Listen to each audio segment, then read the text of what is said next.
우리가 읽은 본문은 아닌데요. 여러분 22절 다 같이 펴서 보기를 원하는데 없으면 잠깐 읽어드릴게요. 사람들이 바울의 말을 여기까지 듣고 있다가 이런 자는 없애버려라, 살려두면 안 된다 하고 소리를 질렀습니다. 여기에서부터 오늘의 일이 발단이 시작되는 거예요. 여러분, 한국 사람들이 자기 자신이 가장 즐겨 부르는 노래를 가지고 뭐라고 얘기를 하죠? 예? 18번 곡이라고 부른단 말이에요. 근데 한번 생각해 보세요. 가장 즐겨 부르는 노래를 왜 18번이라고 해요? 1번이라고 해야지. 가장 즐겨 듣는 노래, 가장 즐겨 부르는 노래가 왜 18번이에요? 1번이어야지. 동의가 안 되시나요? 그렇지 않아요? 여러분 1번이어야 되는데 18번인 이유가 뭐가 있었을까? 여러분, 그 일본의 전통 예술인 가부키라고 하는 공연이 있었답니다. 17세기에 인기가 많았었던 가부키 배우였던 이치가와라고 하는 사람이 내가 만든 이 곡을 어떻게 일본 전역에 인기가 많게 만들 수 있을까라고 해가지고 18곡을 만들었대요. 이 18곡을 선정을 하였고 여기에서 사람들이 가장 자주 부르는 애창곡이라고 하는 의미로 18번이 되었답니다. 이러한 표현이 일제 강점기 때에 우리나라에 들어와서 18번으로 표현이 되었다는 거죠. 그래서 지금 나의 18번 노래라고 하면 나의 애창곡이라고 하는 표현으로 사용되어집니다. 여러분 한번 생각해 보시죠. 여러분들의 18번 애창곡은 무엇입니까? 저의 18번 애창곡은 목사가 좀 입에 담기 어렵지만 송창식의 담배가게 아가씨입니다. 그거를 윤도현이가 불렀는데 기가 막힙니다. 집에 왜 하시는 거예요? 여러분 집에 가셔서 윤도현이 했든 송창식이 했든 담배가게 아가씨, 그리고 또 하나의 18번 혹은 17번 19번이든 곡이 있다면 김광석의 나의 노래라고 하는 곡을 참 좋아합니다. 여러분, 사람들의 이야기를 많이 관찰해 보면 자주 반복해서 부르는 노래가 있듯이 자주 반복해서 사용하는 표현들이 있을 수 있고 혹은 간증과 같은 그러한 이야기들도 많이 있는 거예요. 여러분, 신방을 가서 이야기를 나누거나 상담을 하다 보면 이미 했던 얘기인데 또 하는 경우들이 있습니다. 저에게 했다는 것을 놓쳐버리고 했다는 것은 이분 속에, 이분 추억에 굉장히 큰 영향을 미쳤겠구나라고 추측해 볼 수 있는 거예요. 상담 혹은 신방을 했던 분 중에 경남기업 회장분이 한 분 계셨었어요. 나이가 지긋하게 이제 드셨던 그런 장로님이셨는데 연세가 들어가면서 이제 생각이 어두워지고 거동이 불편해지신 분이었는데 저를 만나면 한 50년 전의 이야기, 60년 전의 이야기를 계속해서 해주시는 거예요. 근데 그 내용이 틀림이 없습니다. 내가 말이야 예전에 돈을 벌려고 인도네시아에 갔는데 이렇게 배를 타고 가는데 말이야 이렇게 통나무가 너무 좋아서 통나무를 만지려고 하니 악어였어. 이 이야기를 갈 때마다 해주시는 거예요. 갈 때마다 그러한 이야기를 하시면서 내용의 전개나 혹은 사건의 설명들이 더욱더 확실해지게 됩니다. 사도 바울에게도 사람마다 반복해서 들려주는 이야기가 있죠. 예수님을 만난 이야기인 거예요. 가는 곳곳마다 예수님을 소개를 합니다. 예수님을 믿기 이전의 모습, 예수님을 믿게 되었었던 계기들, 예수님을 믿고 난 이후에 나의 상황이 어떻게 변하였습니다 라고 하는 이러한 통전적이고 통튼 어떤 삶의 간증들을 계속해서 이야기하면서 전도를 하기 시작했었던 거예요. 이러한 이야기를 들은 사람들, 특별히 유대인들이 어떻게 유대인인 바울이 너 그 잘못된 거 이렇게 믿어가지고 헷가닥 정신이 바뀌었냐, 이것 따지다가 싸우게 되었고 이걸 다시 변론을 하다가 쓰여졌던 본문이 오늘 본문인 거예요. 그냥 막 혼자 얘기했던 것이 아니고 충분히 그 누군가와 어떤 논쟁이 벌어졌었다는 얘기가 기본 바탕, 기본 베이스가 되겠습니다. 이렇게 선교 활동을 하다가 동족인 유대인에게 잡히는 거예요. 유대인에게 잡힌 바울이 예루살렘 성 안의 뜰이라고 하는 곳에 놓여지게 됩니다. 이 예루살렘의 성전 뜰이 당시 예루살렘이 누구의 속국이었냐면 로마의 속국이었단 말이에요. 그래서 예루살렘의 성전 뜰과 안토니오 요새라고 하는 그 곳에 길이 하나 놓여져 있습니다. 이 성전뜰에서 요새 사이에 놓인 이 계단, 이 짧은 계단을 가면서 그 찰나의 시간이 얘기하고 있는 본문이 22장인 거예요. 조금만 가면 바로 안토니오 요새인데 그새를 못 참고 아니다, 예수는 바로 이런 분이다 라고 자신의 어떤 간증, 자신의 일대기들을 이야기하고 있는 것이죠. 예수님 믿기 이전의 삶들, 믿게 된 계기들, 믿은 후에 어떤 삶의 변화들을 15절까지 보여주고 있는 거예요. 사도행전에는요, 바울이 내가 이렇게 변했습니다 라고 하는 바울의 전체적인 회심 스토리가 3번 기록되어 있습니다. 그중 2번째가 오늘 본문입니다. 순회 선교사였어요. 예수님을 믿은 다음에 어떤 그 믿음의 보답을 하기 위해서 아시아 지역, 아프리카 북쪽 지역, 유럽 지역들을 이렇게 돌아다녔단 말이에요. 이 바울이 전도를 했는데 중요합니다. 여러분, 바울이 전도를 했는데 누가 대상이었냐면 바울처럼 유대교인들이 대상이었어요. 누가 대상이었다고요? 대답을 해봐요. 누가 대상이었다고요? 유대인들이 대상인 거예요. 유대인들이 어디에 모여 있죠? 이거 알면 성경 지식이 꽤나 높은 겁니다. 디아스포라, 이민자 유대인들이 세계 전국 곳곳 방방곡곡에 무엇을 지어서 신앙생활을 했죠? 나왔어요.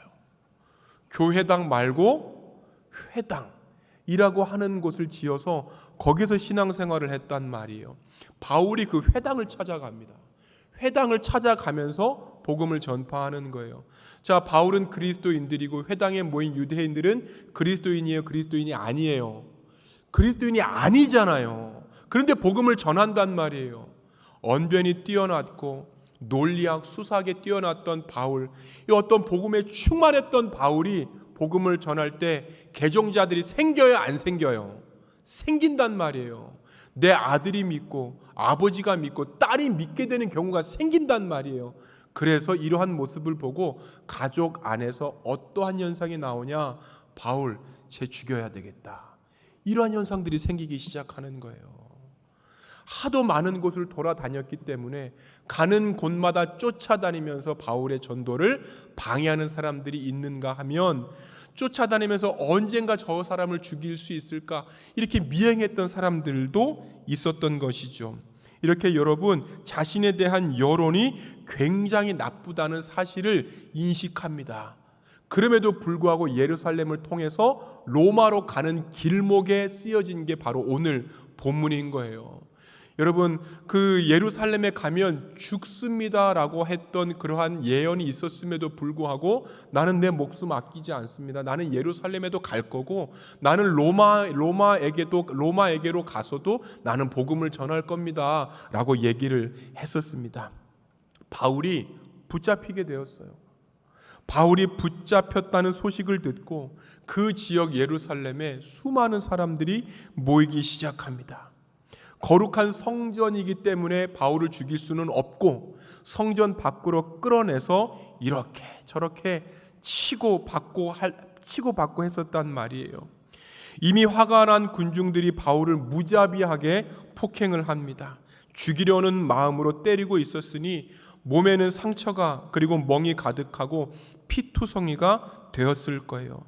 이렇게 난동을 일으킨 사람들 너무나도 많이 모였기 때문에 이스라엘의 어떤 소동들을 보면서 야, 도대체 무슨 일이 일어난 거냐라고 백부장들, 천부장들이 모이기 시작합니다.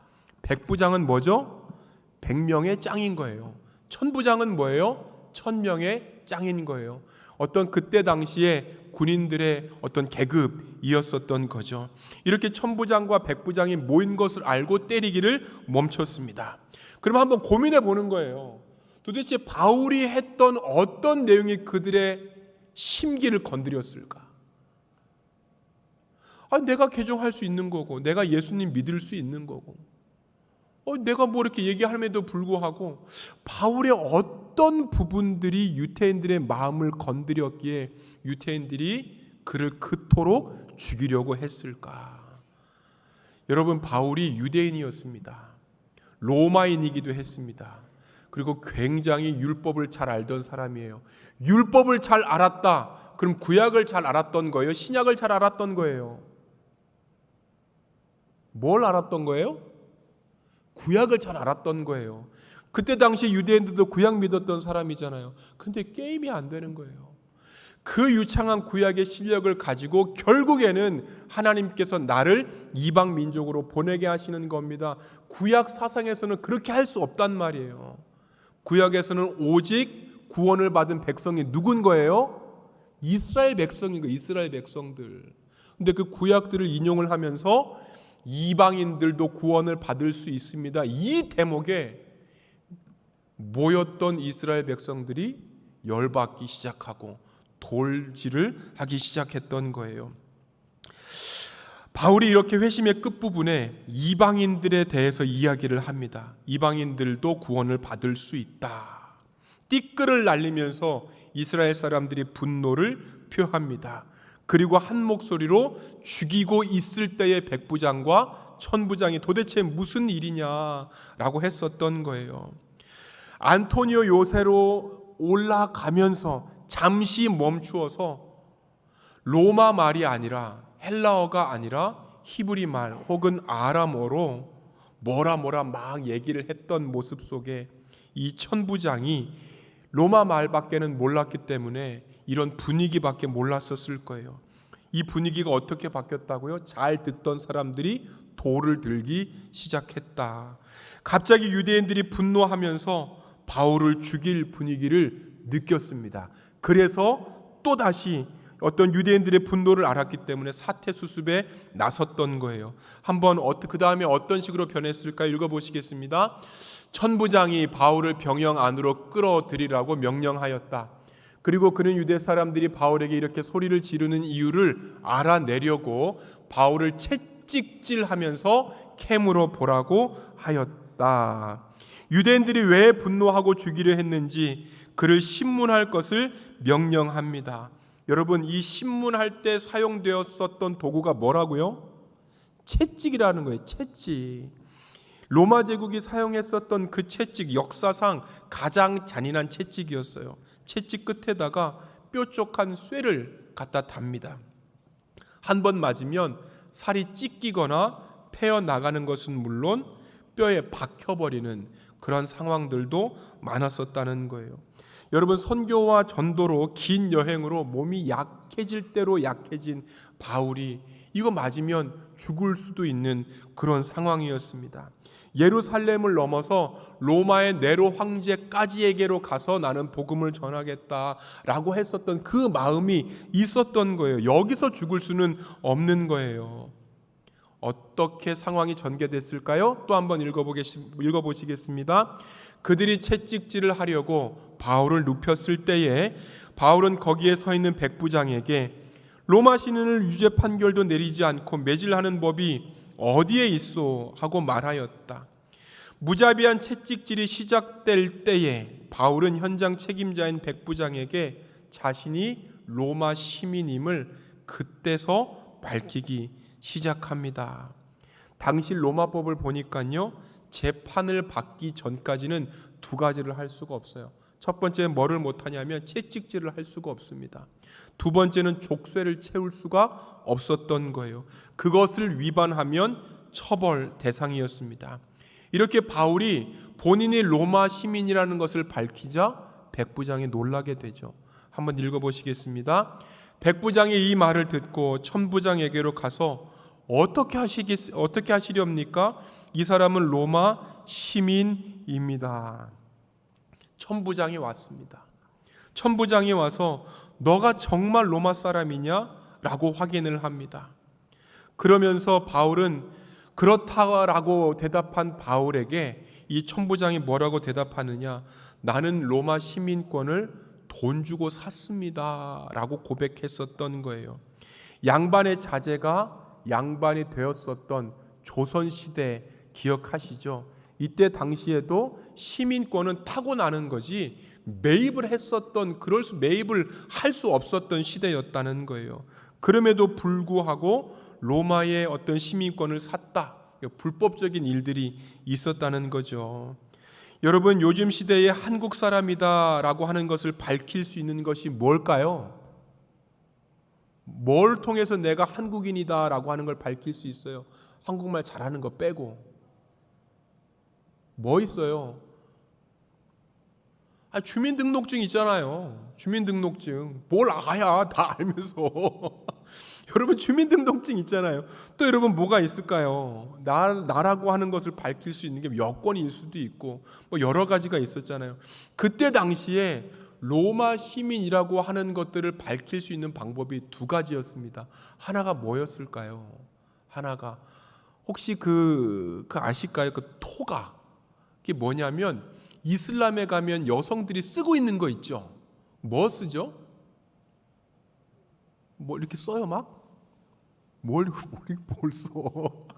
뭘 써요? 그걸 뭐라 그래요? 그걸 뭐라 그러죠? 까먹어서 그래 지금. 히잡 뭐 그런 거 있잖아요. 이때 당시에도 토가라는 게 있어요. 여러분 그 로마 영화를 보면 흰 두루마기를 입은 다음에 색깔로 이렇게 색깔로 어깨에서부터 허리까지 축 늘어뜨린 옷 같은 거 한번 보신 적 있으시죠?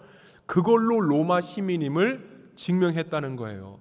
또 하나 로마 시민임을 증명했었던 게 뭐냐면 동전 같은 것들이 이렇게 하나를 가지고 있어서 그걸 보여주면 로마 시민임을 드러낼 수 있었습니다. 자, 한번 생각해 보세요. 바울이 그걸 가지고 있었을까요? 그 여행으로 지쳐가지고 자기 몸 하나 간수하기 힘든데 그걸 가지고 있었을까요? 여러분들 어떻게 생각하세요? 못 가지고 있었을 것 같아요.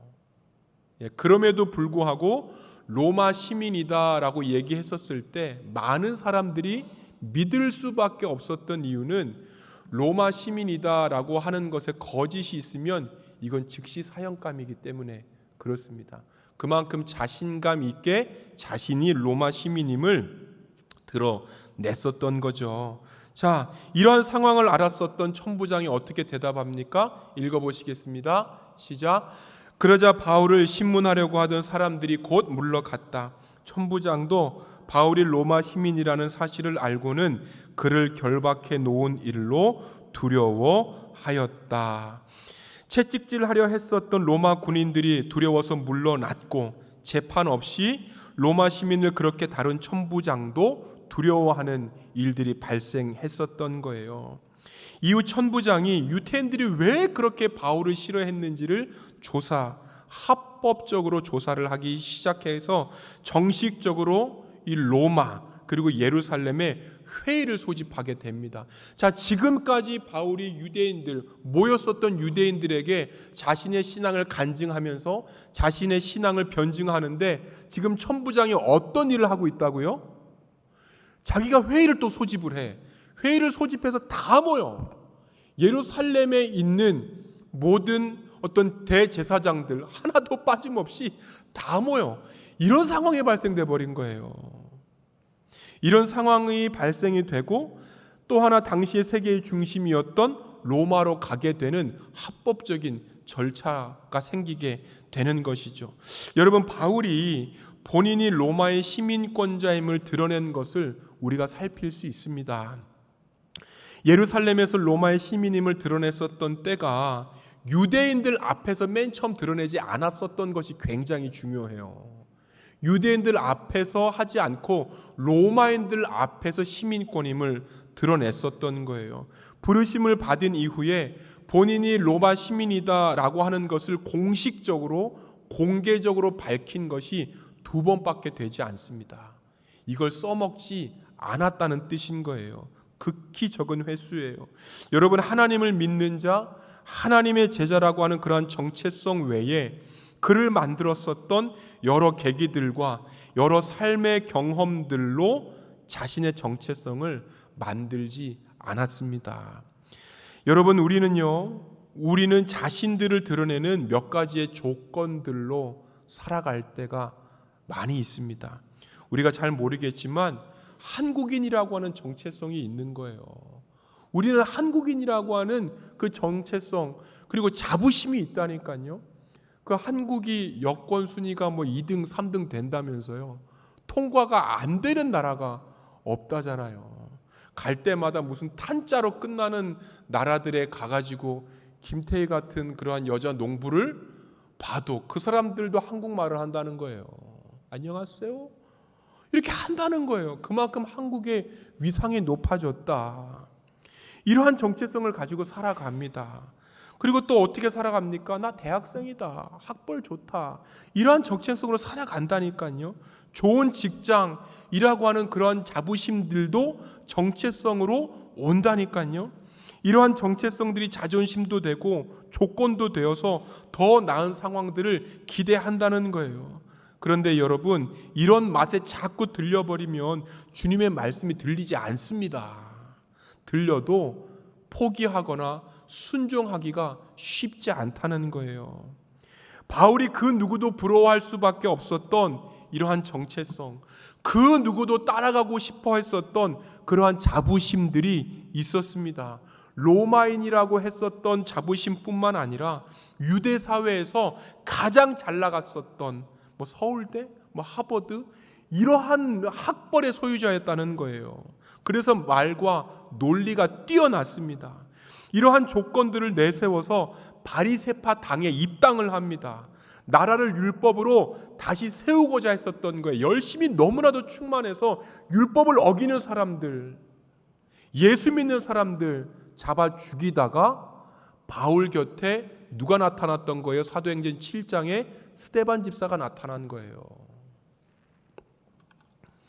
이러한 자랑거리들이 삶의 목적이 되어서 이스라엘에서 젊었을 때부터 인정받았지만 예수님을 만나고 난 이후부터는 그러한 모든 것들이 세상의 것들, 배설물, 한번 나와버리면 절대 보지 않을 것들로 여겨졌다는 것이죠.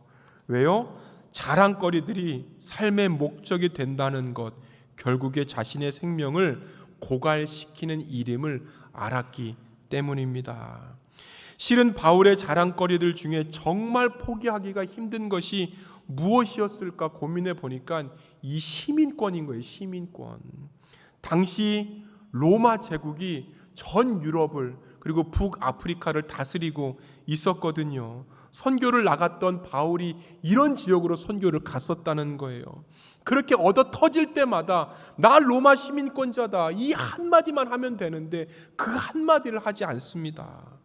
쉽게 극복되어질 수 있는 상황임을 이 로마 시민권자다라고 하는 이 한마디 안에 다 담겨져 있는데 그 카드를 쓰지를 않는 거예요. 루스드라에서 유대인들의 돌에 맞아 쓰러졌고 사람들이 죽은 줄 알고 그냥 성 밖에다가 던져버립니다. 이런 일도 있었고요.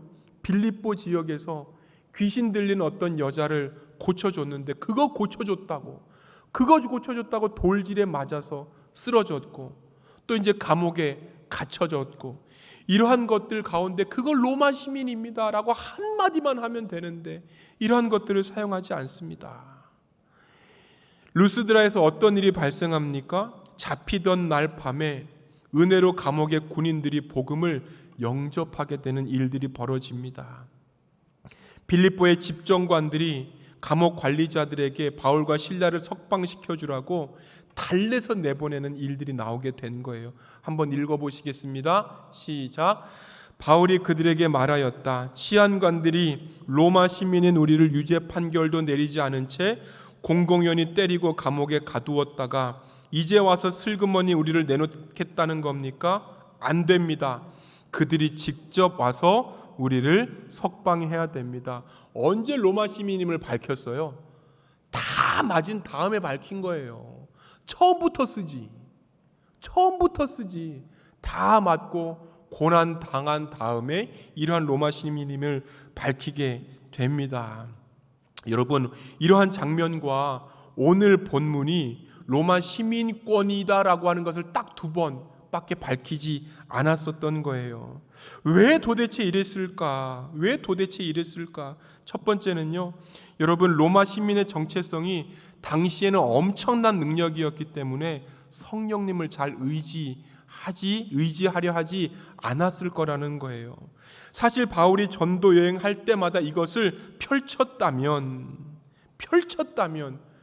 하나님께서 원하시는 그러한 전도의 결과물들이 나오게 되었을까, 이렇게 생각해 보게 됩니다. 여러분, 전도 여행할 때마다 받았었던 여러 고난과 박해가 바울에게 치명상을 주었겠지만 더더욱 바울을 어렵게 했었던 것이 뭐냐면 끝까지 그를 쫓아서 죽이고자 했었던 자결단과 같은 사람들이 있었다는 거예요. 오늘 우리가 읽었었던 본문이 어디에 있는 본문이죠? 예루살렘에 있는 본문인 거예요. 예루살렘에서 바울이 잡혔는데 그럼 누구한테 잡힌 걸까요? 에베소에서 온 사람들이 고발해서 잡은 거예요. 한번 읽어보실까요? 시작. 그 일해가 거의 끝나갈 무렵에 아시아에서 온 유대 사람들이 성전에서 바울을 보고 군중을 충동해서 바울을 붙잡아 놓고. 어디에서 온 사람들이라고요? 아시아에서 온 사람들. 예루살렘과 관계가 없는 사람들이 바울을 기억했다. 무슨 뜻인 거예요? 내 집안의 원수라는 뜻인 거예요. 그 정도로 바울의 상황이 악화가 되었다. 한 번 더 읽어보시겠습니다. 29절이에요. 시작.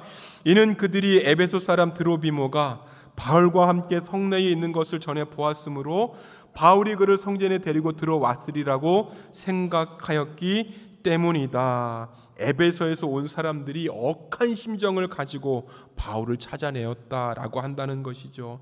여러분, 2번째, 로마 시민임을 드러내었다면 복음을 널리 전하지 못한 채 일찍이 순교할 수도 있었습니다. 왜 그러냐면 그 당시에 로마 사람들은 황제만 섬겨야 했기 때문인 거예요.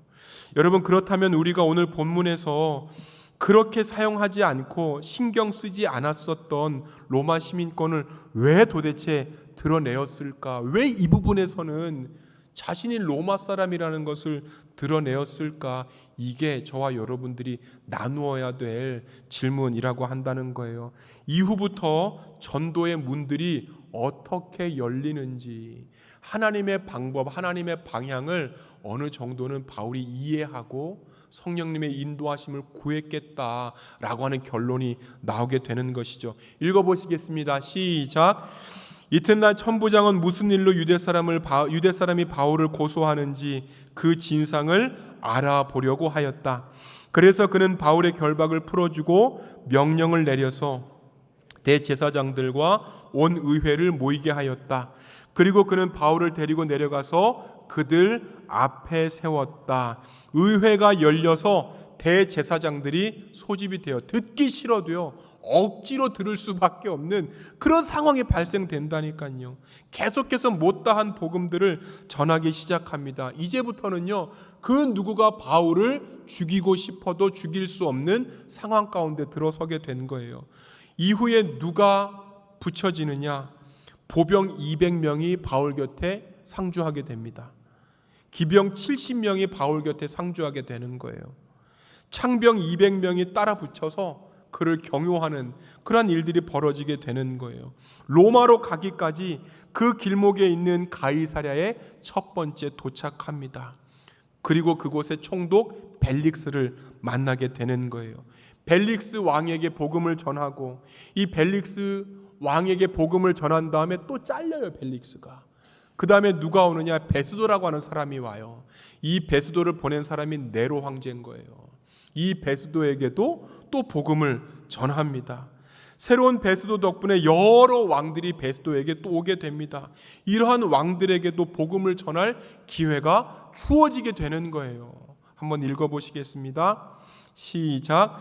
아그리빠가 베스도에게 말하기를 나도 그 사람의 말을 직접 들어보고 싶습니다 하니 베스도가 내일 그의 말을 들어보십시오 하고 대답하였다.